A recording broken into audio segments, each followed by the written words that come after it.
Let's guide you through the starting grid.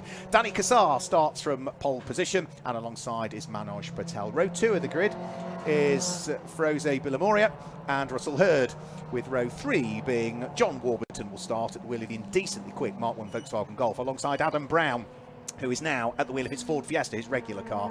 Row 4 of the grid is James Slater and John Wyatt, with row 5 being Cole Chambers and the Ford Fiesta, which will be started by Lisa Selby. Yeah, row 6 then sees James Wilson with alongside that car the Colin Gunton number 99 machine. Row 7 is going to be Lee Briscoe and David Marson. Row 8 then sees Andrew Marson and the car which I haven't got a starting driver for. I don't know if it's Simon Horrobin or James Palmer, but both of those. James Palmer. Okay, yeah. So James Palmer will start that car, number 14. The 9th row is going to be Stuart Kilroy with Tom Oatley alongside, and then to round out your top 20 on row 10, Mark Carey and that of Gareth Knopp. On to row 11, it's the Volvo C30, very unusual car. Adrian Matthews lines up on the inside of row number 11 with David Tyson alongside him, with row 12 being James Janau and Mick Dwayne, former Ferrari racer. The 13th row of the grid is Richard Marson, one of 3 members of the Marson family that are on this grid. And Nick Mellor, great to see Nick back in the championship at the wheel of his Peugeot 205. Row 14, Lee Norton, not at the wheel of the regular Toyota that we see him out in, but the wheel of a Peugeot 205 this time, alongside Cade Banks. And it's Gary Barlow, who I think is a retiree. I think he had big engine issues in qualifying, who I think will be missing from the 15th row of the grid, alongside Mitchell Rust at the wheel of his Honda. Then row 16 is going to be that of Paul Anderton. He'll be alongside David Bellamy in the number 98 machine. Then back to the 17th row, where you'll find Daniel Barber and alongside him Jack Hordley. The 18th row is going to be Vic Hope, and Luke Johnson starts on the outside of the 18th row. 19th row is going to see Steve Reynolds. He'll hand that car over to John Ridgham, and the 38th place on the grid for Alan Wilshire. Then to the 20th row, Stuart Early is going to be on the inside and Chris Deere on the outside. Onto row number 21, Steve Fletcher will start the Alpha 33, and then it's John Glover at the wheel of one of the Ford Pumas. It's an all Puma next couple of rows of the grid has each got a Puma on. Gareth Cotgrove lines up alongside James Manning, with Mark Jackson then alongside the Renault Clio of Paul Clothier. Habib Allah at the wheel of his Puma is there on the 47th position of the grid. That's row 24, and alongside him is Paul McDonald. Then it's David Little, Wayne Bocock, Robert Chitcock and Daniel Goldberg lines up in the Austin Rover MG Metro with its works livery from back in period in the British Touring Car Championship, and likes of Patrick Watts back in the day, tail end of the field. So a colossal 52 car grid here. I think the maximum we can start on the Silverstone Grand Prix circuit for what is a 40-minute race, but it's still classified as a sprint race as far as Motorsport UK is concerned. I think it's about 62 cars, so we're nearly at capacity grid. That's what you call a grid, though, isn't it? It is. Bulging at the brim of the Classic Sports Car Club. As we said, it's still fairly early in the season, so to have all the drivers out there with cars ready, because normally this time of year you're kind of making sure that things are ready for the first round towards the end of March at Snetterton, but all of them have done a grand job to make sure everything's in place, ready to go, and to have 52 cars on the grid is once again testament to the club, Classic Sports Car Club, to get everyone out ready to race and on the Silverstone Grand Prix circuit. There's a police car at the back. There is, yeah, the Polizia are at the back. So that is Robert Chilcock's Alpha 147. One of a couple of Alphas that are on this grid, because we've also got the Alpha 33 of the Fletchers, and we've also got an Alpha 156 out racing today as well, I think, in one of the races. There are a few smatterings of Alphas. There's a 33 just heading through shot now.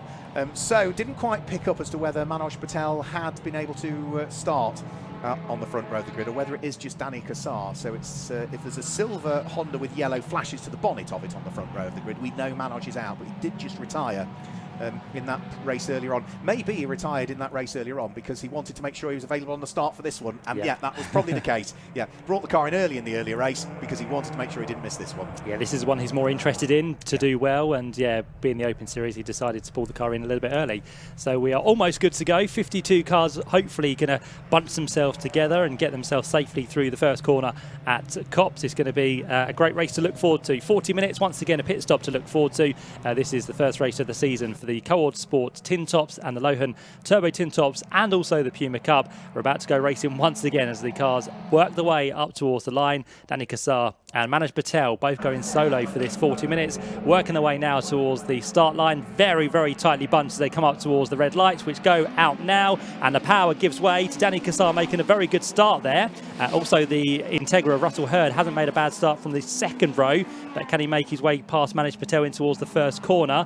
Time will tell as they exit Copse Corner. Here they come, 52 cars, hopefully all safely through, and it's going to be, Danny Cassar that leads, and Russell Hurd will just about squeeze his way through. So Manoj Patel from the front row already for now down into third place. Well, Danny Cassar qualified 5.5 seconds quicker than anybody this morning in the qualification session, but it is now, is that a problem for Manoj Patel? He's moving way offline and is starting to slow up there, so maybe all wasn't well at the end of the previous race. So Manoj Patel dropping down through the order, everybody safely through the first 2 or 3 corners at the moment.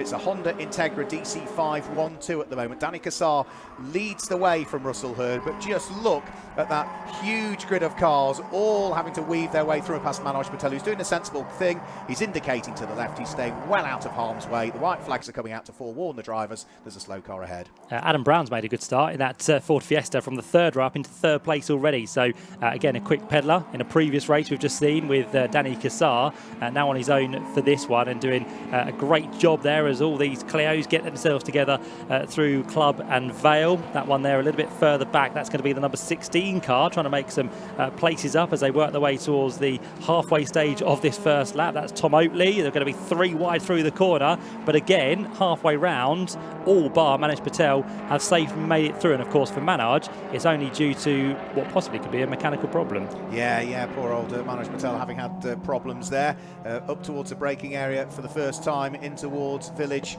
and the loop, everybody threading their way. There's another Honda Integra DC5 further down through the order. That's the Carey car, isn't it?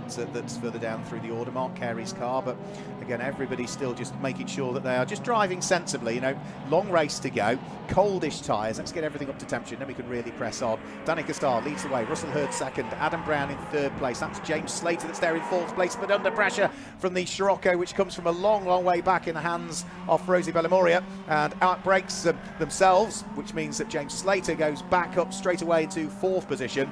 And for fifth and sixth, that will actually be the lead battle for what will be the Lohen Turbo Tin Tops, I think, won't it? The VW Scirocco, followed by the Peugeot in the hands of Carl Chambers. And to be fair to Russell Hurd, he's not letting Danny Cassar get away just yet. 1.3 seconds was the gap at the end of that first lap. And for Adam Brown, he's a further 3 seconds back as we've got, again, almost 3 wide across the line. They've all kind of dispersed in a nice line there, but it's going to be the number 29 machine which leads them into the corner, which is Lee Briscoe. And hopefully they've all safely made it through again, which they have. They've got one of the Baths in there, you've got a Peugeot also battling it out as well. So again, just like we've seen in other races so far today, there is plenty of variety in terms of the manufacturers we see in the tin tops and the turbo tin tops. And again, on that first lap, I think all bar one have made it round to the completion. Yeah, Lee Briscoe under pressure from the Peugeot that sits behind him, which is James Wilson, who's been in the Tin Top Series for a season or 2 now. Who's behind James Wilson, I hear you ask? That's going to be, I think, is that one of the Abarths? Yes, it is. It's the number 3 Abarth, which is David Marson that sits behind. David Marson has then got the gold Mini behind him, which is going to be John Wyatt. Then there's another member of the Marson family thereafter, which is Andrew Marson at the wheel of the very patriotically liveried one with the Italian tricolore stripes down through the centre of it. And then Mark Carey in the dark blue Honda Integra DC5. So squabbles all the way down through the order, and you can see that this section of the circuit through the Vale and what is Club Corner is going to get very, very busy at the moment. The lead battle is still going on. Danny Cassar leads from Russell Hurd, but the man from the outside of the front row of the grid that we saw have those problems on the opening lap, Manoj Patel, is in the pit lane. Yeah, certainly is. So for now, not going any further within this race, unfortunately. And here comes now, by the looks of it, John Wyatt in that kind of gold Mini to make a move on David Marson, which he'll do. That, of course, is for different class positions, but behind, David Marson's now going to be under attack here from Andrew Marson. So the Marsons are together, and it looks like that of the number 59 machine first is going to make his way through here. So yeah, Andrew Marson is going to push out wide the car of David Marson, and the Abarth now starting to drop its way through. In fact, that's Mark Carey, isn't it, who has already made a move on Andrew Marson, who we'll see very shortly in the Italian liveried Abarth there. So those two running in pretty much the same class. And there goes the car that starts off the back of the grid, which is Daniel Goldberg. So the MG Metro, the Austin Metro, still running in its works livery colour, so the likes of Patrick Watts would have raced that very same liveried car in period in the British Saloon Car Championship, and it was multi-class, of course, unlike the single class category that we've had for a good number of years now. Mark Carey having gained a few places. The Marsden family are ganging up on each other now and are trying to fend off, if they can, the aspirations of the little Ford Fiesta that sits behind. That is going to be James Palmer's car that he shares with Simon Horrobin. But the grey Ford Fiesta can't quite make it through and ahead of the two Abarths. And there through shot goes the Volvo I was talking about, the red car with the green flashes to it, which is a very unusual car to see racing. That's kind of a 132.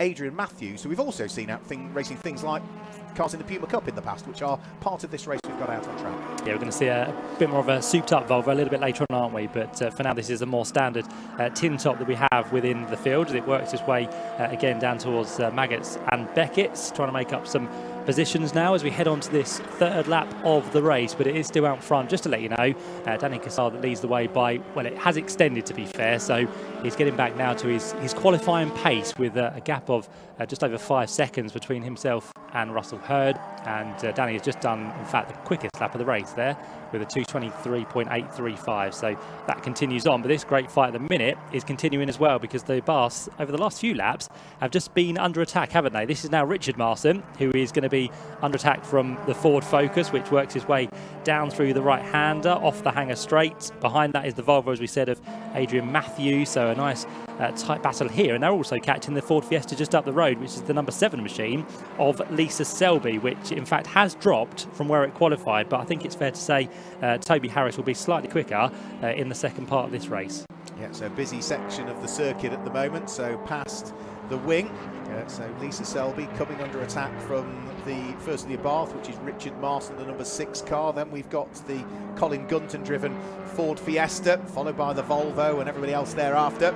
So this is going to be something like 18th, 19th, 20th, 21st, 22nd position that we're looking at the moment. And are we going to see Lisa Selby losing a place? No, because he was just a little bit too far back there, Richard Marsden, at the wheel of his little Fiat Abarth, which harks back to the very brief one-make series that we had, didn't we? The Fiat Abarth one-make series that we had in the UK. Only lasted, what, really a season, didn't it? A couple of seasons at the very, very most. And bizarrely, used to race on occasion supporting the British Superbike Championship, if memory serves me correctly. Had some big names in that championship as well, didn't it? Yeah, it did. It really did. So there they are, battling on hard with that Ford Fiesta still in the mix at the minute of Simon Horrobin, I think you said, didn't you?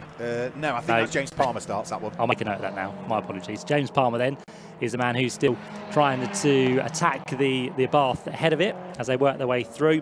And just going back, in fact, to the Lisa Selby and Toby Harris car, have they now stepped up from the Puma? Because they raced that for many seasons, didn't they? Yeah, raced the Puma for a very, very good number of years, but have been racing this Ford Fiesta for a couple of seasons now. Okay. A bit like Carl Chambers, he's moved away from the 309 that he used to race, or 306 rather, into this the newer Peugeot, and is concentrating on the turbo tin tops at the moment, which seems to be gaining ever more momentum at the moment, turbo tin tops. So it's good to see it's another series that was introduced a few seasons ago that is really, really starting to burgeon and come into its own, really.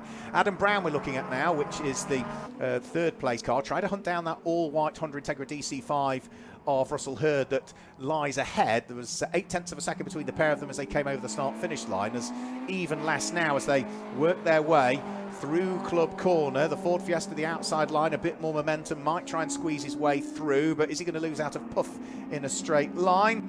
It looks as though the variable cam timing of the VTEC engine on Russell Hurd's car just allows him to pull away a little bit from Adam Brown that lies behind. Now, is Adam Brown going to try anything in the lighter car to try and nip up the inside? He's drawn himself alongside as they're coming towards Village.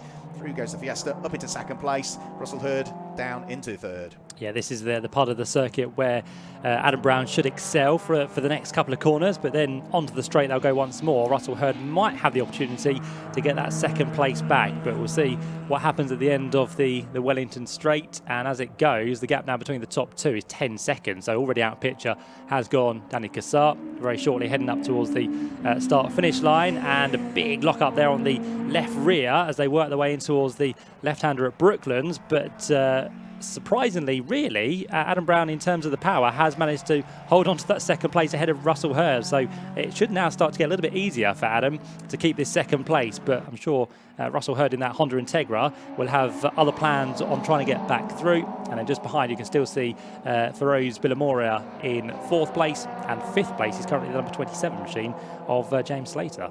News with regards to Manoj Patel, a driver that started on the outside of the front row of the grid and went nowhere when the lights went out. Gearbox issues, unable to downshift is the problem for Manoj Patel, so that's why he was staying well and truly out of everybody's way. So Adam Brown still feeling the pinch a little bit from Russell Hurd. Again, that locked brake as he really tried to anchor the car up through Maggots and in towards the first aspect of Beckett. You can see the car sliding around as well, front-wheel drive car, but back end almost just briefly hanging out there. But beautiful little drift there from Adam Brown, and he has, if anything, opened up a bit more daylight between himself and Russell Hurd's Honda Integra that still sits there in 3rd place.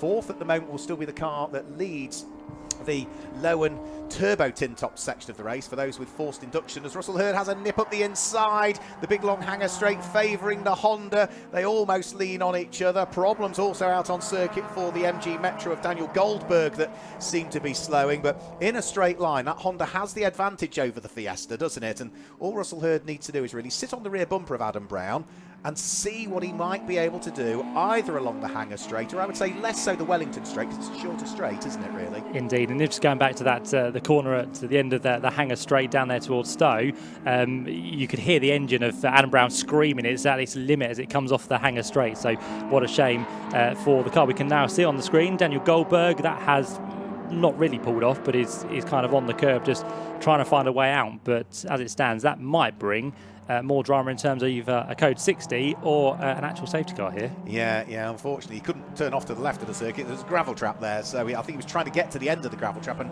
get it out of harm's way, but the car just didn't have the motive power or the momentum to enable him to do so. So that part there is not going to be in the best of positions, and the pit window is now open as well, so some of the drivers might see that and might gamble that there's a safety car coming out, and if a safety car comes down when the pit window opens, no, thankfully it's on its way again, so that is good news. Alt Control Delete, Metro gets going again, and hopefully he will bring that car into the pit lane. If the pit window's open, you've had that problem, bring it in, get it looked at, do the driver change, and if there's not a problem, you can go back out again. But that would be my advice there, I think. You wouldn't have thought you could do a Control Alt Delete in a car as old as that, you but wouldn't have thought so. No, he did. Cole Chambers comes in. So he had been running second in the Lohen turbo tin tops. I think I just saw the Peugeot sneak through on the left of the screen there. The Warburtons come in as well, which is John Warburton at the wheel of the Volkswagen Golf. So I think we're going to see a few come in at the end of this lap, Matt. Yep, certainly are. So those who have decided to come in have now done the deed. The leaders pretty much stay out there. Yeah, Danny Cassar, Russell Hurd, who has gone back up into 2nd place. So while we watch the recovering MG, it's Russell Hurd back into 2nd, Adam Brown now 3rd again, but we'll wait and see if that changes back into the hands of the Ford Fiesta in due course, and before they make their way into the pit lane for their pit stops, as the MG makes his way down, and we'll see if that comes into the pit lane as well, as Mark suggested, maybe just to check things out, see if everything is working as it should be on that one. But as it stands, we've got some more fascinating battles to work our way through. We've got, again, a mix of Hondas, Renaults, we've got the older Peugeot there as well, as they work their way up in towards the end of the lap, and I don't think any of these, choosing to come into the pit lane. So out they stay, on towards another lap they're about to go, and now come through, and this is all over what's going to be 23rd place at the minute. Yeah, well, you said that Russell Hurd had moved from 3rd back to 2nd. Well, Adam Brown has dropped to 3rd and is in danger of dropping to 4th, because Feroz Bilamoria is not that far behind at the wheel of the Volkswagen Scirocco, and you can see that also just off the back of Feroz, a few car lengths back, but red bumpers, lights ablaze, is the challenging James Slater at the wheel of the number 27 Honda Civic. So he's wanting in on the mix as well, and if Adam Brown gets slowed up anymore, well, I say he was falling into the clutches of the Volkswagen. All of a sudden the gap seems to have opened up again very, very slightly. So through the braking area they come at Village, up towards the tighter left-hander at the loop. Feed in the power. You don't need to lift off as you go through Aintree, which is just a little left-hand kink which brings you onto this section of the circuit, which is the Wellington straight. They'll be heading down right now, and in a straight line. We know the Honda has the legs on the Ford Fiesta. Does the Volkswagen have the legs on the Ford Fiesta? I think the answer is yes. Forced induction at the moment is better than normally aspirated when we've combined these two separate races into one. You can see from the graphic there, for some reason, Adam Brown was 2.5 seconds per lap over the last 2 laps, slower than Feroz Bilamoria. So something has gone on, either in terms of a mistake or that car is starting to suffer somewhere. And another car which is now suffering is the number 99 Ford Focus. So that is, by the looks of it, the same place we had the MG pull off, although be it on the inside of the corner. So unfortunately that's a car which doesn't look like it's going to go any further, and a bit smoky as well there with Colin Gunton currently behind the wheel. Yep, so that's Colin Gunton into the pit lane. Can't quite tell which car that is, but I think it might be... Oh, sorry, you can now see which car it is because the camera's zoomed out. That was the car that had qualified on pole in the Puma Cup, Luke Johnson, who's been a regular competitor in the Puma Cup. And I do like that new livery he's got on the car for this year. It's very much harks back to the super touring car Ford Mondeo. It does indeed, doesn't it? The yellow and blue livery with the spanner on the side of the car as well. So yeah, harking back there, Puma carrying the Mondeo livery for this year, which is fantastic to see. So that one sits in the pit lane as we now look back towards our second place battle here, which it still is because Danny Costar is still out in the lead of the race, and Adam Brown now very much under pressure here from Feroz Bilamoria as they turn their way through the right-hander of Stowe, and can the Sirocco make his way through down towards the left-hander here in towards Vale and then Club Corner? Well, not at the minute because Adam Brown has that one covered, so Ford Fiesta stays there in third place. Second place for Russell Hurd, and Feroz Bilamoria still trying his hardest to get his way through, but as it stands,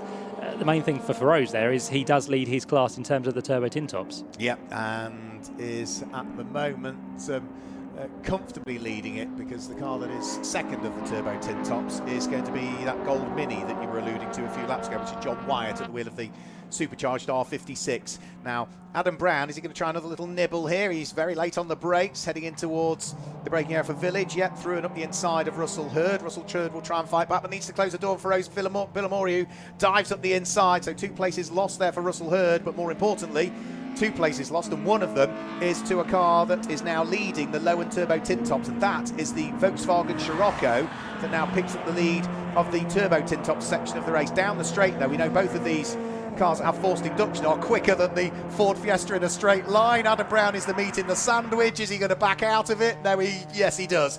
Sensibly so. And Russell Hurd somehow manages to get past both of them. So Russell Hurd now back up into second overall and back into the lead of the Lohen turbo tin tops. Great stuff. Yeah, Russell would have thought that was all over then, didn't he? And here comes James Slater trying to get into the mix as well. Adam Brown almost closed the door. Looks like he was coming for the pit lane there, but was actually looking for the inside line through the right-hander of Woodcourt. Lights are flashing now from the Ford Fiesta of Adam Brown, so not happy with being demoted to 2 places by Russell Hurd and Feroz Bilamoria. And now James Slater, as we said, right onto the coattails of that Ford. So we've got 4 for 1. Who's going to be in the lead in terms of this group? Down through Maggots and Beckett, it's going to be the all-white Honda Integra of Russell Hurd. But that Ford Fiesta has been locking up, hasn't it, many a times in this race. So hopefully that's not putting a dent into his tyres. Yeah, it's all the unloaded wheel all of the time, isn't it? But yeah, every time it's just locking up. I think the flash of the lights from Adam Brown is because there was some gesticulation off the pit wall, possibly to say, look, get in. If you're in a battle, get into the pit lane. If you think it's slowing you up, let's pit now. And yeah, it might be wise because not only has Adam Brown now dropped behind both the Honda Integra and the Volkswagen Scirocco, he's now coming under pressure for another position, which is James Slater, who is now right behind him at the wheel of the largely silver Honda Civic, but with its red front bumper to it. And that's the train of 4 cars that are just heading down in towards the braking area for the Vale now, with back markers to deal with as well, because just ahead of them is James Manning at the wheel of the number 124 Ford Fiesta. So James will be receiving the blue flags. Feroz Bilamoria is a little bit slow through the back markers, which allows Adam Brown to sneak his way up the inside as they head round through Club Corner and onto the Lewis Hamilton straight. And Feroz Bilamoria also loses out to James Slater's Honda Civic there. So that's just allowed Russell Hurd to escape away and leave it for 3 now fighting for position.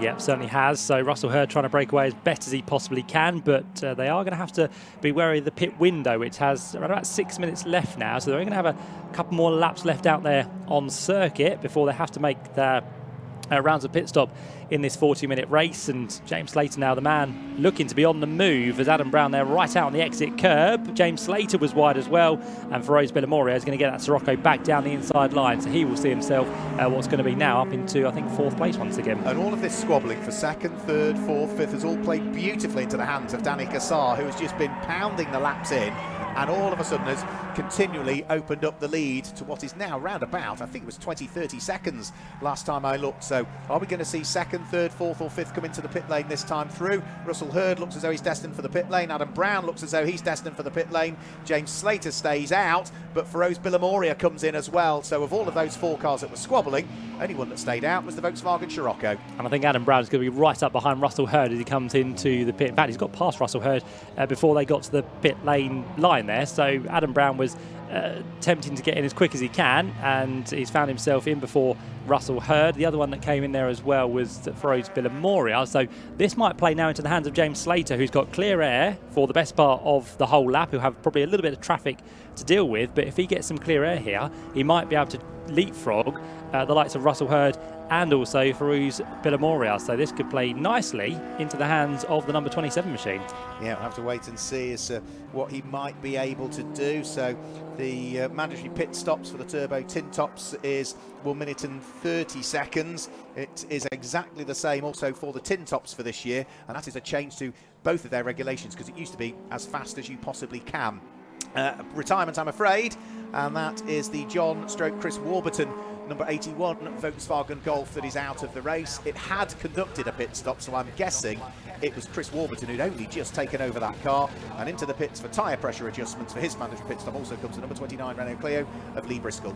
Yep, so that's the only check they really need to do on that car. Nothing more to be done. No tyre change, no fuel to be added, so the driver stays within the car. And when they're happy to send it back on its way, once they feel they can get to the end of the pit lane with the 90 seconds elapsed, then that car will be on its way once again. So it just sits there patiently as it can be. We'll try and work its way past the Honda Integra ahead of it, and then once that's all been completed, as we said, it'll be back on its way once more.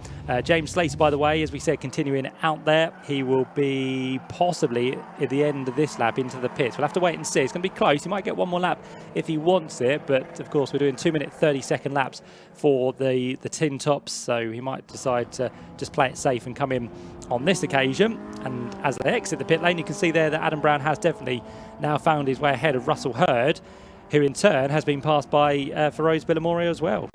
Yep, traffic to deal with as well, so it's one of the Mazda RX-8. I think it's Stuart Eardley's number 122 car is the next of those that he's going to want to try and squeeze his way through and past, but should be able to work his way past that rotary engine machine along the hangar straight. And indeed already, both Adam Brown and Feroz Bilamoria are through and past the number 122 Mazda RX-8. Russell Hurd also able to just squeeze his way through before they got towards the braking area for Stowe Corner. Now, Danny Cassar has lost the lead of the race, according to our screens, but that is only because James Slater had taken over the lead and has now come into the pit lane. So Danny Cassar in serving the pit stop, James Slater now just in to serve the pit stop. So depending on where Danny Cassar and James Slater feed out, they should feed out around about where these cars are again. Danny Cassar ahead of them, but James Slater, as you suggested, a couple of quick laps with no traffic might leapfrog these 3 cars that we see on screen.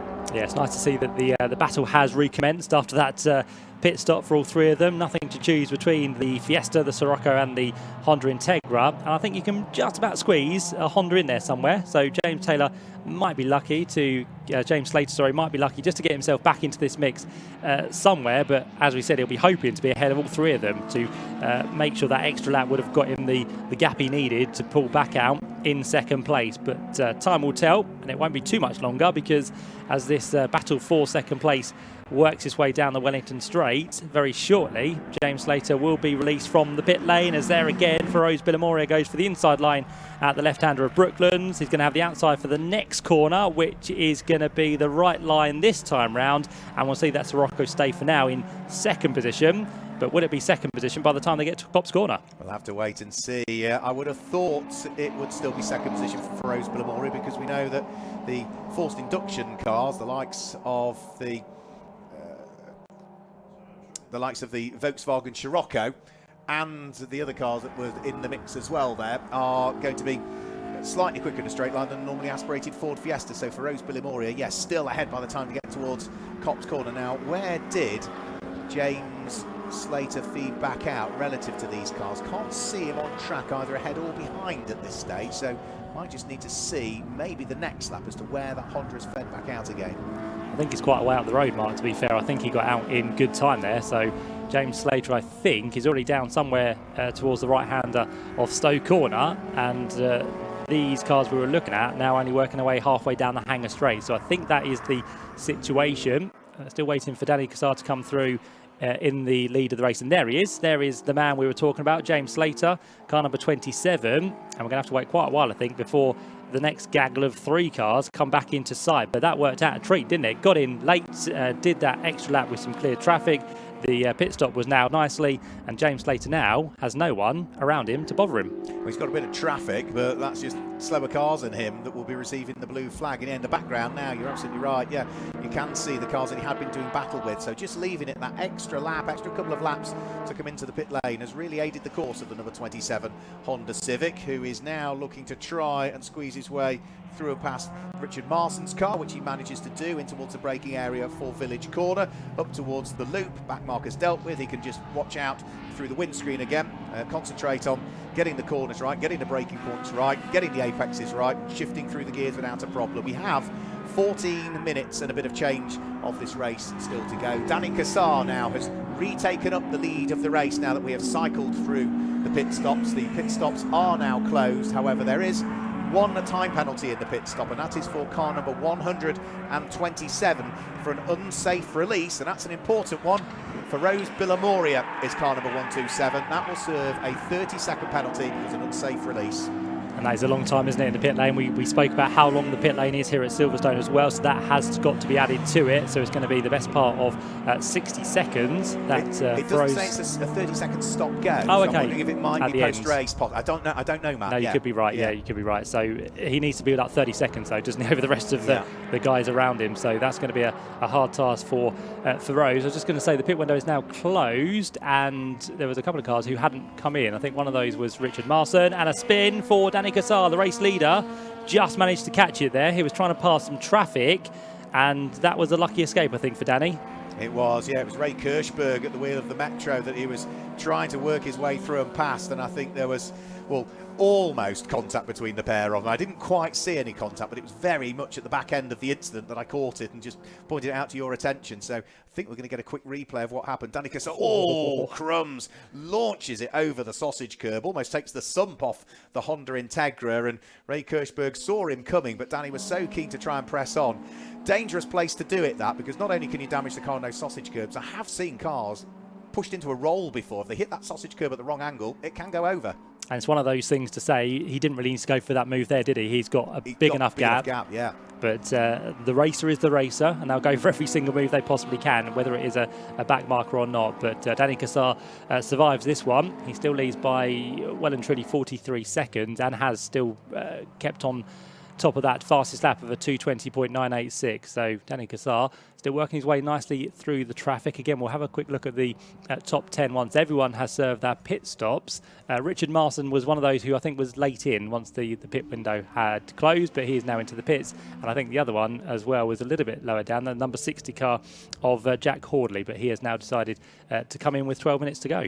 Yeah, they're all out there enjoying themselves too much, Matt. That's the problem. They're having a great race, and you just, it's a bit like, when you're enjoying yourself at home and you don't keep an eye on the clock, and all of a sudden you're running late for something. Well, it's exactly the same here. You're out there enjoying yourself. You look at the clock and think, oh no, I've missed the pit window now. The problem is that it is quite a draconian penalty if you miss the pit window, so we'll have to wait and see. So as you can see, if you're watching the stream on the left of your screen, Danny Cassar leads James Slater, who's there in second place. Richard Marson at the wheel of the Abarth is there in third place. Rose Billamoria with a 30-second penalty hanging over that car is there in fourth, and then it's Adam Brown and Russell Hurd that wrap up the top six at the moment, which means that leading the Co-ordSport tin top section of the race is Danny Cassar, and leading the Lohen turbo tin top section of the race is at the moment the car in third place, the number 6 Abarth of Marson. Yep, certainly is. So through the leaders have gone once again with Rose Billamoria there in third place. But of course, he has to serve this extra 30 seconds in terms of a time penalty at the end of the race. I'm just wondering. Well, yes. Richard Marson was leading Turbo Tin Tops but hadn't pitted, and now pits outside of the window, so he will drop down. Rose Billamoria has got a 30-second penalty. might it be that Carl Chambers, who's running 4th in Turbo Tin Tops, could pick up the win, or was running 3rd in Turbo Tin Tops, could pick up the win? Yeah, the ever wily, the long-time runner in the Classic Sports Car Club, Carl Chambers, back there towards the head of the order he possibly could be. I was just going to say, Adam Brown, would he know that Feroz has got a penalty to try and push for this 3rd place overall? Possibly not. He might have seen the number on the gantry, but he might not know that Feroz's car is 127, so he might be in a no man's land here. But the other thing he needs to worry about now, rather than Feroz, is Russell Hurd, because he's now starting to attack once more. So again, they're not in they are in the same class, aren't they, Tin Tops, but different classes within Tin Tops are both Russell Hurd and Adam Brown. But Adam Brown will do everything he can to try and hold on to this position over Russell Hurd. Yeah, let's have a quick look. So Adam Brown proudly sporting the number 1 because he was the most successful driver in the Co-ordSport Tin Top Series last year. He will desperately want to try and keep Russell Hurd behind him. He might not be too worried about Feroz Bilimoria because he knows that car runs in the Lohen Turbo Tin Tops section of the race for those cars that are not normally aspirated, whereas for the Tin Top cars it's all sub 2 litre normally aspirated machines, and that's what he will be focused on. Again, that really locked brake, and looked as though the car was sliding wide there potentially from Adam Brown. More traffic to deal with includes Ray Kirschberg's Metro, which stays as best he can out of harm's way through the very tight section at the loop, and then as they come out of the loop you can apply the power and get back on it again once more. We're into the final sort of 10 minutes of this session now, so we've got 9 minutes and just a few seconds remaining. Danny Cassar still continuing to lead the way, but since his scary moment down there at the bottom of the Vale, he has somewhat eased his pace as Russell Hurd makes a move up the inside to see at Brooklands yet and squeezes his way through and ahead of the Ford Fiesta of Adam Brown. So Russell Hurd now in the Honda Integra DC5. The all-white car is now up into 4th position. Yeah, Adam Brown's trying to carry the speed through the exit of the right-hander at Luffield to try and get a nice slingshot on towards the start-finish line. But as we know, the Honda Integra is a little bit quick in a straight line compared to the Ford Fiesta. So again, through the twiddly bit, through the corners, that's where Adam Brown comes into his own. So he sits there patiently waiting once again in this currently 5th position. 1st in terms of Class C of Tin Tops and 4th within the Tin Tops overall. So there's a few places up for grabs still there for Adam Brown. The gap between Feroz Bilimoria and Russell Hurd now starts to come down. And I was just watching on that previous lap to the one we just completed. James Slater was being closed in on by Feroz Bilimoria, but on that previous lap, James Slater in that 2nd place was slightly quicker once more. So again, it's the ebb and flow of traffic, where they catch it, what lap they catch it, depends on what kind of lap they do set. Yeah, a few people just asking on the stream about our cars in the same class. Now, if you are a Turbo Tin Tops car, you are in a separate race. They might be racing together, but an entirely separate race to the normally aspirated cars, and each Turbo Tin Tops car is allocated an individual class, and those classes will always be different to the normally aspirated cars, which have a separate class structure. So the classes are very different from class to class. 2 races for the price of 1, all out there together at the same time, with 7.5 minutes to go. Yep, indeed, and that's what gives us a very healthy 52-car grid, which we've thoroughly enjoyed watching so far. We've got some more penalties now appearing on our screen. One of those is for the James Palmer Simon Horrobin, number 14 car. That was a 60-second penalty, which had just disappeared, but that was, I think, as I read it, for track limits there. Speeding in the pit lane. Oh, okay, there you go. Yeah, on our screen. Was something that's cropped up that we've been informed about. There's also another car out there with a suspected puncher. David Tyson's Renault Clio has got a suspected puncher, and also further news from the pit lane is that the Lisa Selby Toby Harris Ford Fiesta is out. Low oil pressure on that car, so they've pulled it in before any further engine damage is caused. Carl Chambers into the pit lane for a 2nd time, so the man we thought might win that race is now not going any further. So unfortunately for Carl, he's going to drop down the order, which means it would now be, I think, the number 17 car, wouldn't it? Which could win that of John Wyatt in the Mini Cooper. But at the moment, he is more than 30 seconds behind. Yes. Feroz Bilimoria. So even with the 30-second penalty, Feroz still might win the Turbo Tin Tops element of the race. Yes, we try and make it as simple as possible. It's hard work following it. So for you, those of you watching the stream or here at the circuit, it must be even harder. But yeah, car that's got a penalty at the moment is going to overcome that 30-second penalty because it's more than 30 seconds ahead of the next car.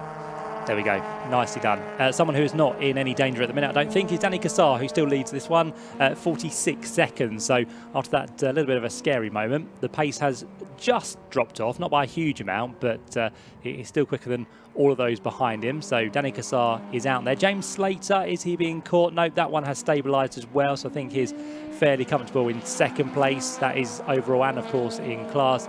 And Feroz Bilamoria, as we said, still leading his class as it stands, even with the 30-second penalty. So all looking good. Just over 5 minutes to go as we watch this lovely Volvo, which is on our screen right now. The 132 Volvo working its way through up towards the loop very shortly, but he's under pressure here by the looks of it from the Peugeot. This is all over by the looks of it, 16th place, I think. That will be James Wilson, won't it, that has now managed to squeeze his way through and ahead of Adrian Matthews. And yet that was for position, so the Shorewise back Peugeot of James Wilson goes through. Not quite sure where he lost all the time, because he qualified just outside of the top 10 in 11th position and is only now running down in, 18th, 17th, 18th place. So slow pit stop or problems somewhere for that particular car. And you can see that the relative gap has started to come down between Adrian Matthews and Richard Marson as well at the wheel of the Abarth. Again, so many different manufacturers represented on this grid, and battles all the way through. There is Richard Marson. He is now under attack no longer from the Volvo. It's going to be the Peugeot that's trying to grind him down, and this will be for 16th, 17th and 18th places. Yeah, certainly will. So up towards the line they come. Of course, Richard Marson was a late pit stopper. He wasn't in the pit stop window. He was after it. So he's trying to recover places as quick as he possibly can. This is now for 15th place because Cole Chambers has continued to drop down the order. He has rejoined, which is good, but Cole Chambers back out in 18th position, so not where he would have wanted to find himself, but the main thing for him now is he's back out there trying to test that car out as we go back to this fight over 15th place, and Richard Marson's still there, and it's the Peugeot in the middle, which is still just about hanging on ahead of the number 132 Volvo, and whilst they do that, they have the traffic to work their way through as well. Yeah, you can see a few more grey clouds just beginning to appear in the sky. The problem with Cole Chambers, suspicious engine noise. That was why I brought the car into the pit lane, because he was slightly concerned that there was an issue with it.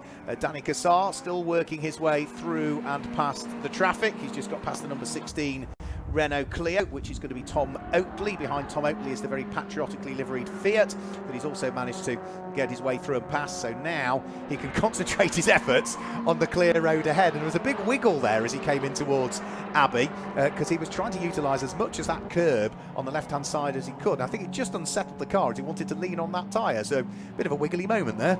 Yes, we've had a few of those, haven't we, throughout the course of not just this race, but throughout the course of the day, with the temperatures and all the cars pushing as hard as they possibly can. But they all survive another day, which is good to see. Danny Cassar just working his way now, I think, onto the Wellington Straight for what could be the penultimate time, with 2 minutes 45 on the clock. 2 minute 22 is roughly what Danny Cassar is currently doing, so he could be heading onto the last lap this time round. As we look at some more variety here, we've got the Alfa Romeo, the Mazda RX-8 in there as well, and very shortly up to the line, as we said, it will be the race leader of Danny Cassar, as the Renault Clio there works its way through the number 29 machine of Lee Briscoe. He is currently running in a very respectable 8th position. Just having a quick look on the relative gaps for the lead of the Lohen Turbo Tint Tops, and in third place, Feroz Bilamoria is the best part of 50 seconds ahead of anybody else in that category. So it does look as though, with a 30-second penalty, it's still going to be the best part of a 10, 15, maybe 20-second win, even with the penalty applied to that Volkswagen Scirocco. And it's going to be a very handsome win also for this car, which is going to be onto its penultimate lap. It depends how quickly Danny Cassar goes on this lap as to whether he can squeeze another one out, but he can afford to back things off now, because he's leading very, very, very comfortably at the wheel of the number 86 Honda Integra from James Slater's Honda Civic that sits there in second place. The relative gap first to second is so large that the second place car hasn't even come over the start-finish line to start the final lap yet, and already Danny Cassar is at the end of the Hanger Straight and is the best part of a third away round the lap. I think it's going to be about a 45, maybe 50-second advantage that he'll have, so he's not under any pressure at all. I'm not sure whether he's getting that information on the radio, Matt, or not, but if there is pit-to-car radio, you'd be saying, look, just back things off, try and avoid doing another lap, don't stay on it. Yeah, that's right. Save the car for another day, for possibly another victory for Danny Cassar. But of course, from here on in, it'll be a winner's penalty to carry for the next races as well. And just as we said about the gap, it's now grown to 57 seconds. So Danny Cassar still pushing very nicely indeed. James Slater sits there in second, with Feroz Bilamoria comfortably in third place in terms of his class. Russell Hurd just dropping back there by a couple of seconds in fourth place. So I think we're looking good for Danny. He's got 40 seconds left on the clock, and I think you're right, he just needs to back off now down the Wellington Straight to save the car from doing another lap. And this should be, if he's timed it to perfection, I think the last lap. It was very close as he crossed the line, but it all depends if he does a 2:22 or a 2:24. Look at what's going on for third and fourth place overall in the race. Feroz Bilamoria, who is the leader of the Lohen Turbo Tin Top section of the race, coming under pressure from the fourth place car, Russell Hurd, who is a normally aspirated machine.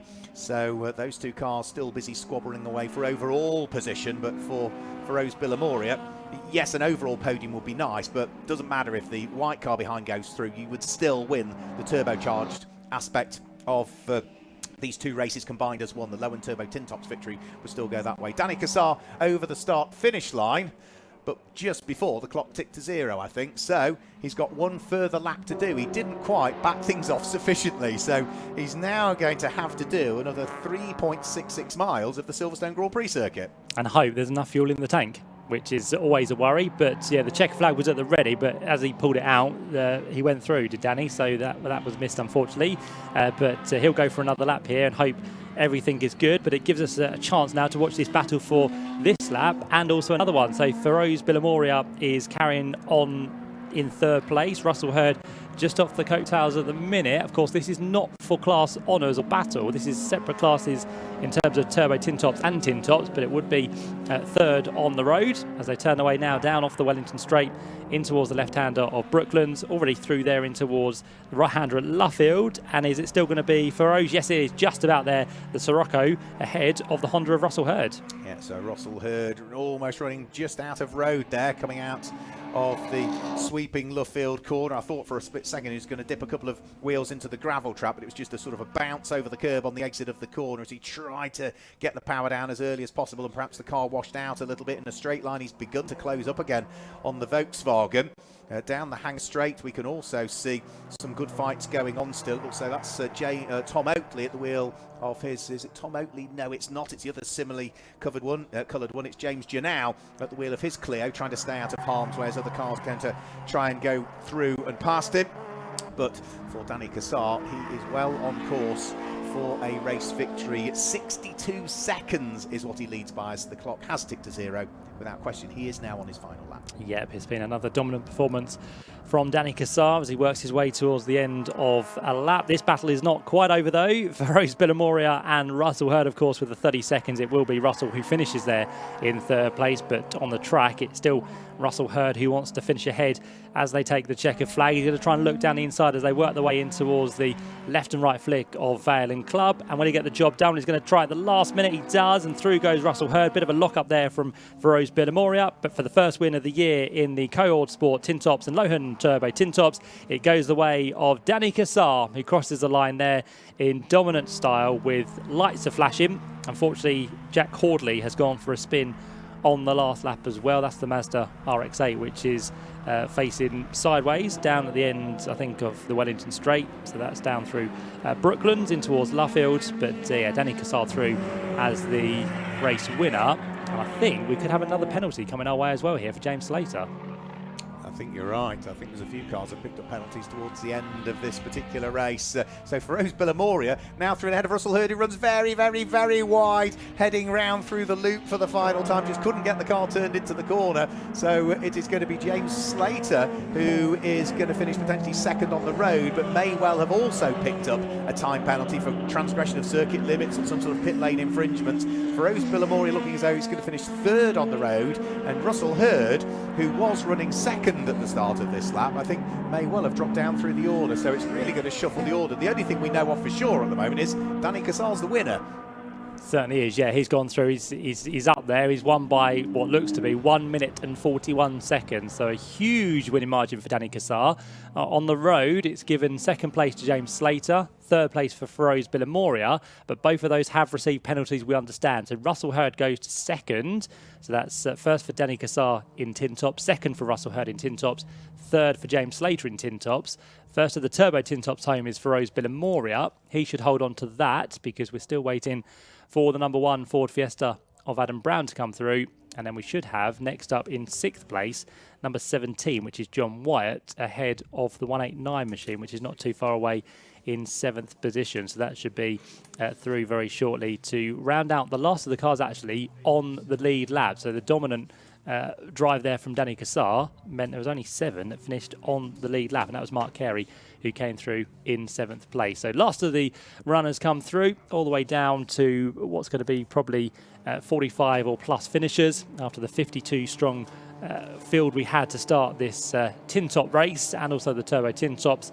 And I'll be looking forward to many more races across the course of the season with the Classic Sports Car Club, and we'll get a full classification of the order once everyone has taken the checker flag. But Mark is on his way now down to the pit lane. He's going to have a long conversation with Danny Cassar because it's going to be, as we said, around about 90 seconds before the rest of the field make their way towards the end of the pit lane. So well done to Danny Cassar. Did the job in qualifying this morning with a 5.5 second margin after that 25-minute session or so, with Manoj Patel unfortunately not doing what he wanted to do. He qualified on the front row, but Manoj with problems throughout that race, and of course previously in the race we saw prior to the tin tops also suffering some dramas towards the end of that one as well.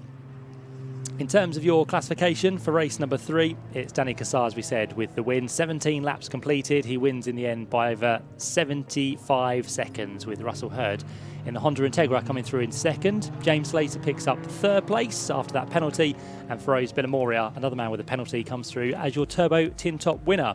Adam Brown then through in 5th place ahead of John Wyatt and Mark Carey. 8th place for Lee Briscoe, with David Marson and Tom Oatley rounding out your top 10. Stuart Kilroy, Andrew Marson, James Wilson and James Janot is the last of the 14 runners that we had at the end of that 40-minute race. And then Adrian Matthews finished in 15th place in the Volvo ahead of Richard Marson, late pit stopper, but drove the Abarth very well to 16th place. The Reynolds and Ridgeon car came home in 17th ahead of Horrobin and Palmer. Cade Banks was 19th with David Bellamy, David Tyson, Nick Mellor and the Fletchers in 23rd place ahead of Mitchell Rust, Knopp and Tester in 25th, Daniel Barber and Chris Deere down in 27th position. Further back we had 28th place for Luke Johnson, the Clothier and Fulbrook car in 29th. Vic Hope was then in 30th ahead of Anderton and Johnson. Stuart Early was 32nd, Jack Hordley 33rd with that spin on the final lap. John Glover 34th, Gareth Cotgrove in 35th and James Manning down in 36th position. Wooter and Churchyard 37th, Paul McDonald 38th, Mark Jackson for 39th, and Cole Chambers with his issues towards the end also dropping down the order, which could have been a class victory for him, but 40th place it will be in the end.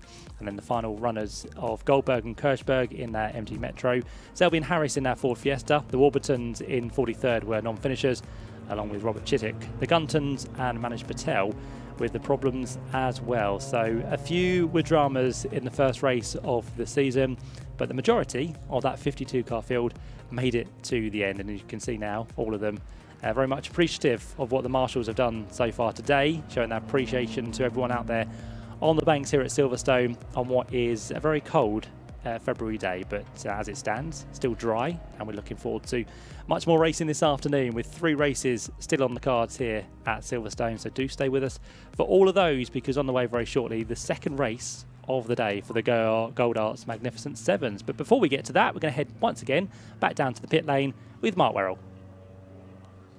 Well, more great racing from the Co-ordSport's tin tops combined with the Lohen turbo tin tops. Let's grab a quick word with our overall race winner and the pole sitter in that race, Danny Cassar. Danny, pole position by 5.5 seconds meant you were always probably going to have the pace in the race, but you had to work hard in the early stages. Yeah, it takes a while to get our tyres in, so it was a case of being patient, not giving up the lead, and then just try and edge away, really. But yeah, once the car came in, it was just crack on and get away. And then once we had a little bit of a gap, we decided to sort of try and save the car a little bit and back the revs down so we don't kill an engine. So that's what we did. Well, we thought that's what you'd do, that you'd back things away and not try and make any mistakes. And then we saw what happened going into the Vale. I think you're in two minds whether to try and get past Ray Kirschberg in the Metro, and almost got clobbered by the sausage curb and it caught you out. Yeah, I sort of got on the brakes and nothing really happened, and I pumped them, they come back, by which stage I was going way too quick. So it was, I'm not going to go drive through the side of the Metro, so I had a little tweak of the handbrake, flicked it sort of sideways and nailed the throttle and just caught the sausage curb. But I think we've bent the steering a little bit, but other than that it was good. It was still fine, we still drove straight, so it's good. Two races, two finishes for you today. Nigel Ainge letting you drive the car solo in this race with Adam Brown in the other one. I'm sure Nigel would like to be back out there with you, but can't quite manage it as yet. It'd be good to see him back behind the wheel, won't it? Yeah, the sooner we get him back behind the wheel, the better. It didn't feel right, him talking to us in assembly before going out, and he normally goes first. So, but it's all credit to Nigel. The cars that he prepares are fantastic. I mean, all the boys at the workshop, yeah, they don't stop working on them. So that's why they're so good. Well done on the win, congratulations, and good luck trying to overcome that 30-second penalty for the rest of the year. Yeah, I don't think Nigel's too happy about that bit. Well done, well done. You're not supposed to secure the victory in the first race because it's only going to trip you over for the rest of the season. Who have we got here, sir?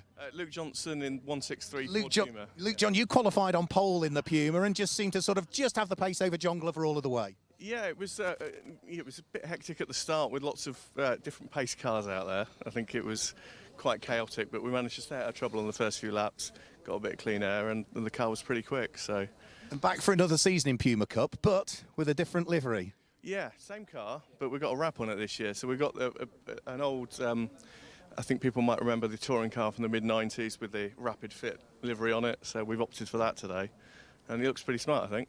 It looks very smart. However, I was chatting to John Glover earlier this morning, and he did say that some of the time and the effort had been into the prep of the car with the wrap, and less maybe around the mechanicals on the car. Yeah, so we had a fuel pickup issue last year, which happens about 8 or 9 minutes from the end of each race. So we go out with a fully laden tank, and it still starts, the typical spluttering coming out of left-handers. And it was booked in to get fixed this week, but the car was in for a wrap and it didn't come out until Thursday. We ran out of time. So I had to sort of put some quick laps in early on because it was pretty bad towards the end, about 4 seconds a lap slower the last 3 or 4 laps. So just hanging on with it, really. Well done on the win. Congratulations. We're going to chat to a few more drivers. Russell Hurd has just come over here to congratulate Danny Cassar. Let's grab a quick word with Russell. I'd leave your gloves on, Russell. It is bitterly cold out here at the moment.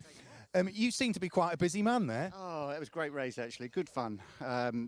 Just brilliant fun. Dan was gone, so it was a case of dicing with whoever's about, really. So there was Adam, who was doing a storming drive. I don't know what happened to him in the end, but and a good dice with one of the Scirocco's in the turbo tin top. So yeah, it's good fun. Yeah. It just seemed as though you sort of had the legs on Adam down the straight from the Honda, but through the twiddly parts, he was right with you. Yeah. Well, to be fair, I was a bit tight on some tyres there, so I put some 6-7-year-old tyres on there, and I noticed that. So I was ruining that decision sort of 3 or 4 laps into it, where it's understeering like a pig. So, but anyway, we had a good result. So yeah, pleased with that. Back for a few more this year? Oh yeah, rude not to. Well done, many congratulations. And that's Wonder down. He's on the phone at the moment. We've got one more driver that we need to chat to, and that is John Wyatt, who was driving the Mini and was having a great little race in the Lohen turbo tin tops. John, it seemed as though, again, so many cars out there, 52 on the grid, there was always somebody for you to fight with as well. Every time I went in the pits, come out, there was another 6 to overtake, and then, but I enjoyed it. It was a really good race, and we're so happy on the 26th of Feb to get weather like this. It's amazing. It might be cold, but it stayed dry. It could have been a lot worse. Dry, it's lovely. We had a good race, so I enjoyed it. Really good. Very well done indeed. Many congratulations. That's all from here, though. I better hand you back to Matt Suckling in the commentary box, who's got more racing action coming up from the Co-ordSport Magnificent Sevens.